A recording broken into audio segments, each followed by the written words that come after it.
अब देखो हम लोग कर रहे हैं थ्योरम नंबर 9.6। थ्योरम नंबर 9.6 क्या कहता है, इसका जस्ट अपोजिट ही है।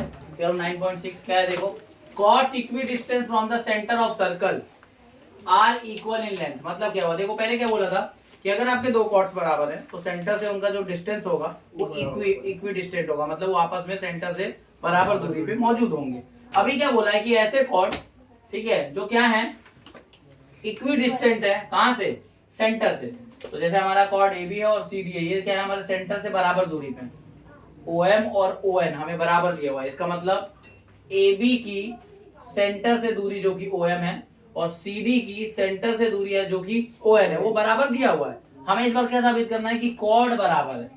लास्ट में क्या बोला था, मतलब लास्ट थ्योरम में अभी जो हमने डिस्कस करा 9.5, उसमें बोला था कि कॉर्ड बराबर है तो जो सेंटर से डिस्टेंस है वो बराबर होगा। इसमें क्या बोला है कि अगर आपकी सेंटर से जो डिस्टेंस है अगर वो बराबर है तो कॉर्ड्स भी बराबर होंगे। सिंपल बोलो तो ओ एम और ओ एन अगर बराबर हुए तो ए बी सी डी के बराबर होगा। तो इस लाइन से हमें गिवन ये है कि ओ एम जो है वो ओ एन के बराबर है, सेंटर से जो दूरी है वो बराबर दी हुई है। हमें प्रूव क्या करना है कि कॉर्ड्स जो है वो इक्वल है लेंथ में, यानी कि ए बी जो है वो सी डी के बराबर है। अब इसके लिए हम लोग क्या करेंगे, ओ एम ए, इसके लिए पहले यहाँ कंस्ट्रक्शन जरूर होगी, टू कंस्ट्रक्ट। अब ज्वाइन कर दीजिए जो जो जिसको ज्वाइन करा, join O to A and O to C। O को A के साथ, O को C के साथ क्या कर दीजिए, ज्वाइन कर दीजिए। और साथ में O को B के साथ, O को B के साथ एंड O को D के साथ ज्वाइन कर दीजिए। ज्वाइन करने के बाद आपको ये फिगर मिलेगी जो कि अब मतलब ऑलरेडी बना दी थी, ठीक है।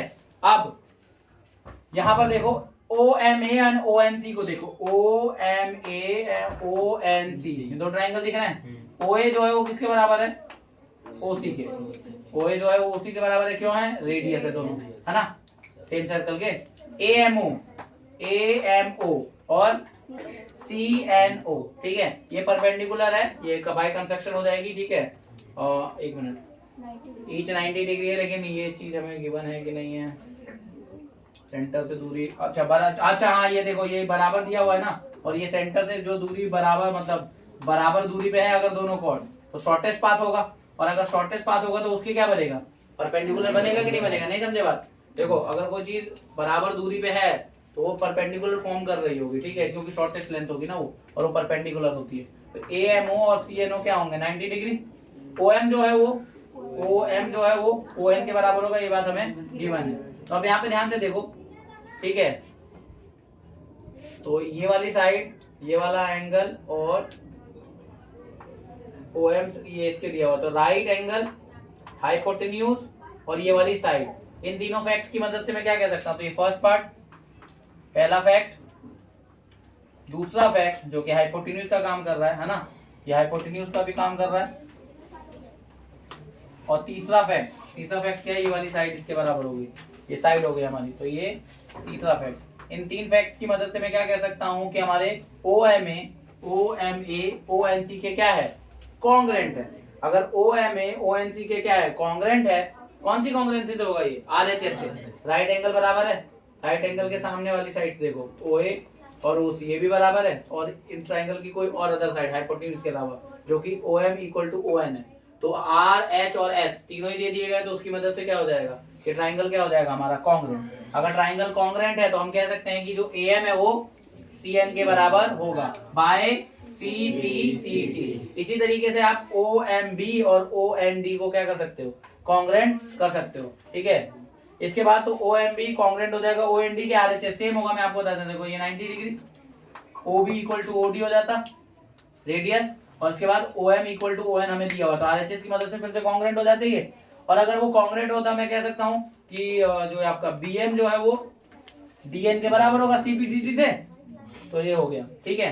अब ये आपकी कहाँ गई फर्स्ट इक्वेशन, अच्छा मैंने यहाँ पे 1 2 पहले ही लिख दिया है, तो ये मैंने बस आपको बताने के लिए बताया था कि ये फर्स्ट फैक्ट है, सेकंड फैक्ट है, तो इसको ए, इसको बी और इसको सी मान लेना। ये बताइए पहले ये मतलब कहाँ गया, पहले ये राइट एंगल, फिर हाइपोटेन्यूज और फिर साइड, इन तीन की मदद से क्या कह सकता हूँ, आरएचएस की मदद से, हाँ ठीक है, क्या कह सकता हूँ इसको, इन तीनों की मदद से क्या कह सकता हूँ, ये क्या है, कॉन्ग्रेंट है, इसी तरीके से ट्राइंगल कॉन्ग्रेंट है, ठीक है। और अगर ये कॉन्ग्रेंट है तो देखो ये वाली बात जो कि सीपीसीटी से आई है और ये वाली बात जो कि क्या आई है, सीपीसीटी से आई है, ठीक है। टू कंस्ट्रक्ट, ये स्पेलिंग मिस्टेक है, सही कर लेना इसको, ठीक है। एम जो है सीएम के बराबर है, डीएम जो बीएम जो है वो डीएन के बराबर है, ये इसके बराबर और ये इसके बराबर, कैसे, सीपीसीटी की मदद से। इसके लिए हमें क्या करना पड़ा, कॉन्ग्रेंसी प्रूव करी दो, इस वाले को इसके कॉन्ग्रेंट, इस वाले को इसके कॉन्ग्रेंट, तब जाके सीपीसीटी से आया। अब ये वाली इक्वेशन फर्स्ट हो गई, सेकंड हो गई, अगर इन दोनों को जोड़ दो तो एम प्लस बीएम, ठीक है, equal to CN plus DN हो जाएगा। एम और बीएम को जोड़ोगे तो क्या मिलेगा, ए बी, और सीएन और डीएन को जोड़ के क्या मिलेगा, सी डी। तो A B equal to C D, यही प्रूव करना था हमें, आ गया, ये हमें प्रूव करना था, हमने प्रूव कर लिया। कोई डाउट?